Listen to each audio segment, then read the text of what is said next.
Cement concrete. Reinforcement cement concrete में क्या होता है, हम इसमें रीइंफोर्समेंट डालते हैं।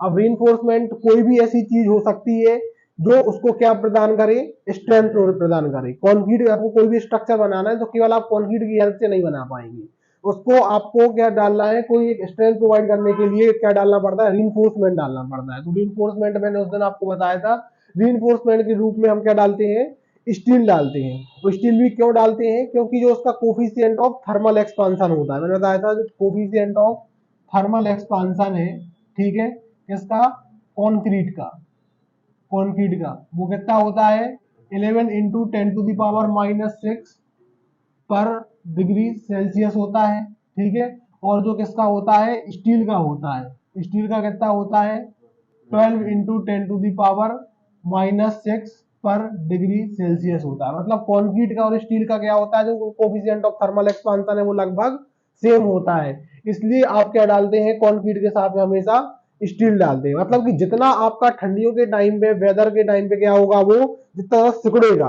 उसमें कॉन्ट्रैक्शन होगा, उतना ही कंक्रीट, जितना कंक्रीट सिकुड़ेगा उतना ही आपका स्टील सिकुड़ेगा।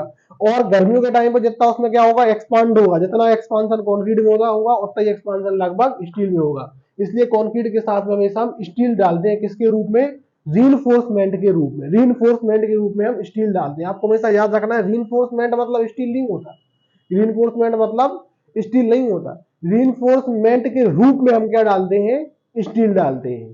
बात समझ में आई। रीइंफोर्समेंट मतलब होता है स्ट्रेंथ देना, तो ये होता है आरसीसी। अब हम पढ़ते हैं कि जो हमारा आरसीसी है, रीइंफोर्समेंट है, रीइंफोर्समेंट हम किसका यूज करते हैं, स्टील बार्स का यूज करते हैं। As a reinforcement we use steel bars, हम यूज करते हैं स्टील बार्स का।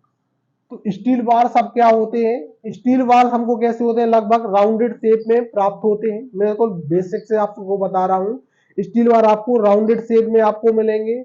और इन स्टील बार में हम क्या करेंगे, आपने सबसे पहले अपन देखते हैं कितने प्रकार के होते हैं। तो जनरली ये 5 प्रकार के होते हैं स्टील बार्स। 5 प्रकार में पहला है आपका hot rolled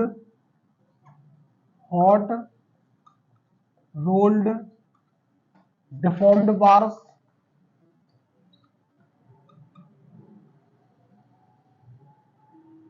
hot rolled deformed bars. दूसरा होता है आपका कोल्ड रोल्ड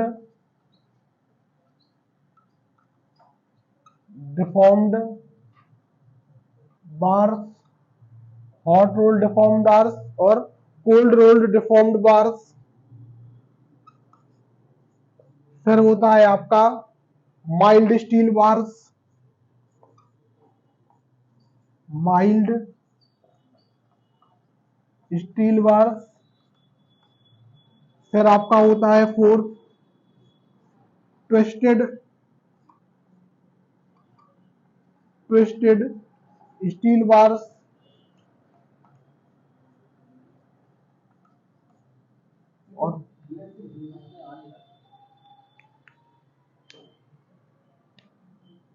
और लास्ट आपका होता है वेल्डेड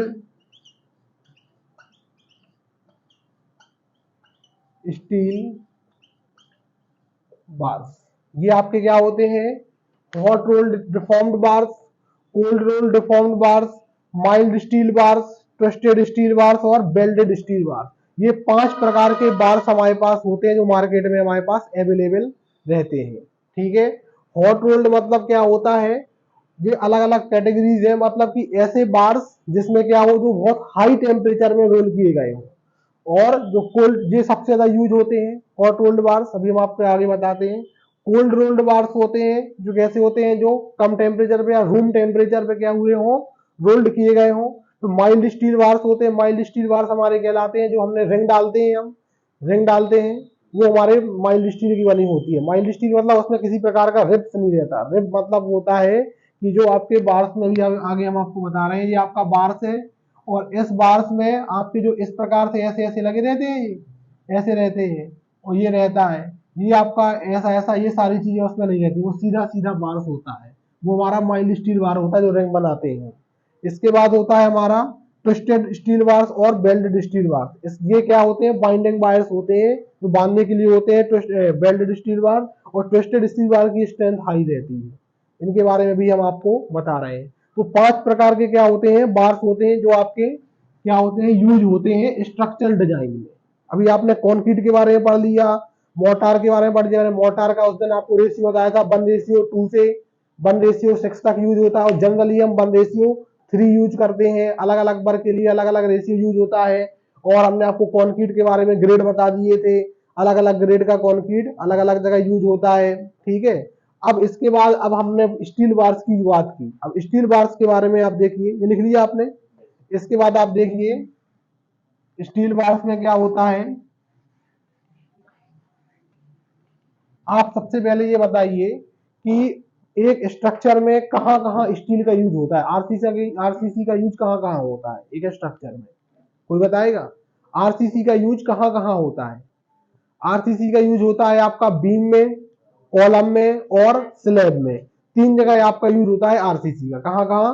बीम, कॉलम और स्लैब। जनरली फुटिंग में होता है वो बात अलग है, लेकिन जनरली जो हम देख रहे हैं बीम, कॉलम, स्लैब होता है। तो आपको ये याद रखना है स्टील में कि जो आपका कॉलम और स्लैब है, क्या है, सॉरी, बीम और स्लैब।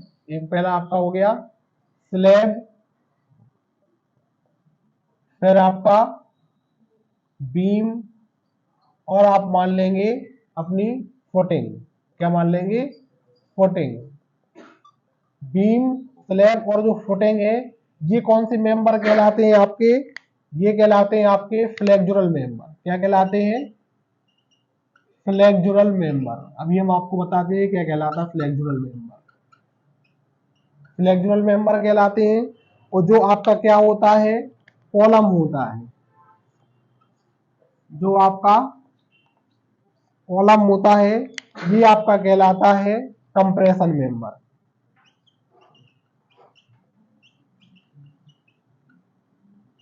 कंप्रेशन मेंबर कहलाता।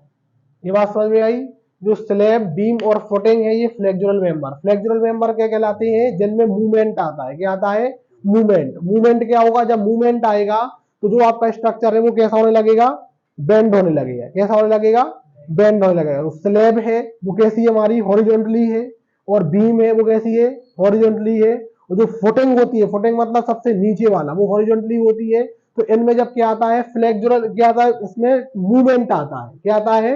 मूवमेंट आता है, तो वो क्या होने लगता है? बेंड होने लगता है। इसको हम क्या कहते हैं? Flexural member. ये बात समझ आई? आपको याद रखना है, यही डिजाइन में यूज होती है, यही आपके एग्जाम में पूछने वाली चीजें हैं। चाहे इंटरव्यू में जाए चाहे कहीं भी जाए, वो पूछेगा कॉलम क्या है, तो कॉलम आप क्या बताएंगे? Compression member. कॉलम में मूवमेंट थोड़ी आता है, कॉलम तो सीधा सीधा खड़ा है। अरे बीम, बीम में मूवमेंट आएगा तो बीम टेढ़ी हो जाएगी, क्या कॉलम टेढ़ा होगा क्या? कॉलम तो क्या होता है, कॉलम तो जब उसमें लोड आता है तब वो ऐसा होता है, लेकिन उसमें लोड आ रहा है तो मूवमेंट नहीं आ रहा। क्या आ रहा? लोड आ रहा। कॉलम जो हमारे सीधे सीधे होते हैं वर्टिकल मेंबर, तो वर्टिकल मेंबर में क्या आता है आपका? लोड आता है, तो उसको हम क्या कहते हैं? कि कंप्रेशन मेंबर है ये। और जो आपके हॉरिजॉन्टली होते हैं स्लैब, बीम, फुटिंग, इसमें क्या आता है? इसको हम कहते हैं फ्लेक्सुरल मेंबर, क्योंकि इसमें क्या आता है? मूवमेंट आता है। इतनी बात समझ में आ रही आप लोगों को बेटा? आ रही समझ में बात? ये हमारा फ्लेक्सुरल मेंबर है, कैसे? क्योंकि इसमें मूवमेंट आ रहा है। और ये हमारा क्या है? कंप्रेशन मेंबर है, क्योंकि इसमें क्या आ रहा है? कंप्रेशन आ रहा है। ठीक है, लिख लिया। इसके बाद अब हम आपको बताते हैं स्टील बार्स के बारे में, ये आप लिखते जाइए। ठीक है सर, लिख लिया ना?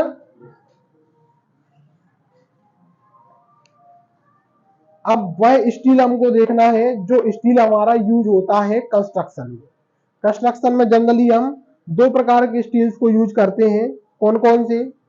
एक होता है हमारा माइल्ड स्टील। क्या होता है? एक होता है हमारा माइल्ड स्टील, और एक होता है हमारा HYSD स्टील। ठीक है, एक हो गया हमारा माइल्ड स्टील और एक हो गया हमारा HYSD स्टील। माइल्ड स्टील क्या होता है? पहली बात तो जो स्टील होता है इसमें कार्बन कंटेंट कितना रहता है, ये आपको याद रखना है। स्टील में कार्बन कंटेंट कितना होता है, कोई बताएगा मुझे?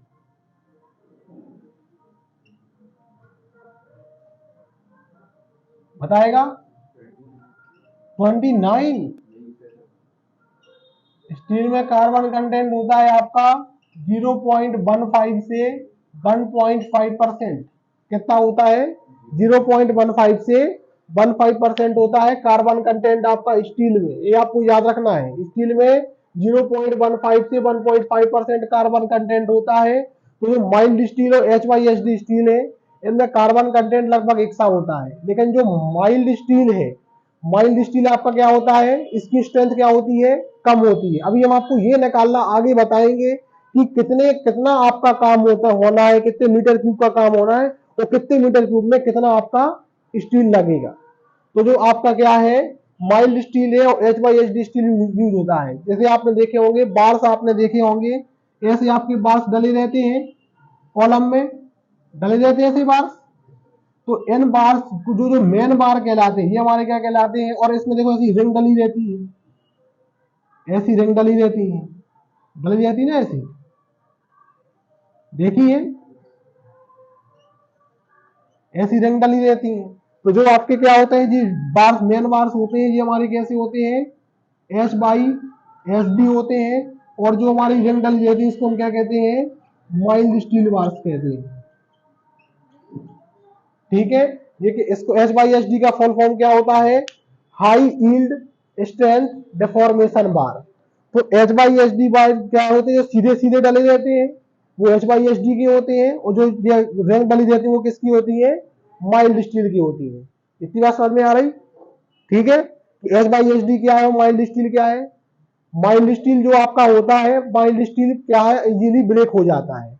और जो HYSD होता है उसमें बहुत ज्यादा क्या रहता है? बहुत ज्यादा स्ट्रेंथ रहती है, तो इजीली वो क्या होता है? ब्रेक नहीं होता है। दोनों में कार्बन कंटेंट लगभग सेम रहता है। ठीक है, इसकी प्री स्ट्रेसिंग बहुत ज्यादा कराई जाती है HYSD की। इतनी बात समझ में आ रही कि नहीं आ रही जो बता रहे हैं? तुम्हें आ रही बेटा? HYSD का फुल फॉर्म है high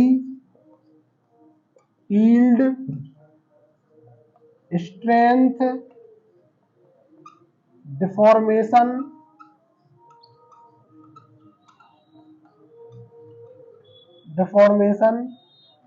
bar.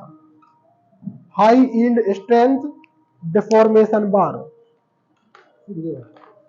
High yield strength deformation बार। माइल्ड स्टील और HYSD स्टील हम जनरली यूज करते हैं।